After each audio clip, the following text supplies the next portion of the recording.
এখন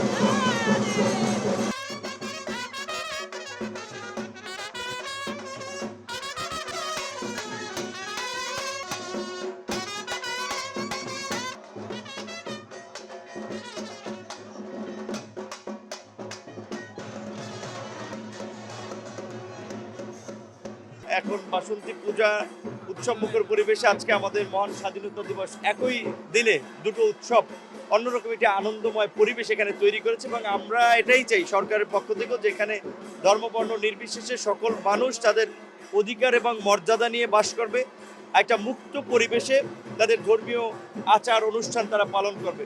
আজকে এখানে এসে একটি বিষয় শুনতে পেয়ে আমি নিজে খুব বিব্রত বোধ করছি যে রাজশাহীতে আমাদের একজন সংসদ সদস্য নাকি একটি অনুষ্ঠানে গীতা পাঠ করতে দেননি। এটা হয়ে থাকলে এটা অত্যন্ত দুঃখজনক ঘটনা। এই ধরনের ঘটনা হওয়া উচিত না। রাষ্ট্রীয় সকল অনুষ্ঠানে আপনারা জানেন যে সকল ধর্মগ্রন্থ থেকে পাঠ করা হয়ে থাকে। আমরা আশা করি যে এখানে এই ধরনের যদি ঘটনা ঘটে থাকে, এটার বিষয়টা তদন্ত কমিটি হবে যে এই ধরনের আচরণ কোনো সংসদ সদস্য করতে পারে না।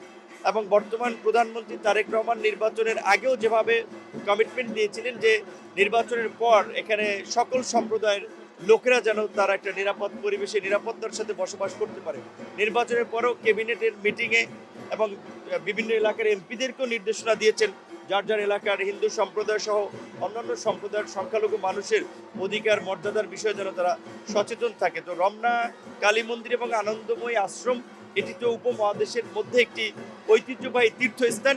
এইখানে আমার মনে হয় যে আমাদের সরকারের একটু কাজ করার সুযোগ আছে। মন্দিরের পক্ষ থেকে তারা বলছে তারা একটা ভালো গেট নাই ঢোকার, এবং তারা আরেকটি জায়গা যেখানে আরাধনা করে পানি পড়ে।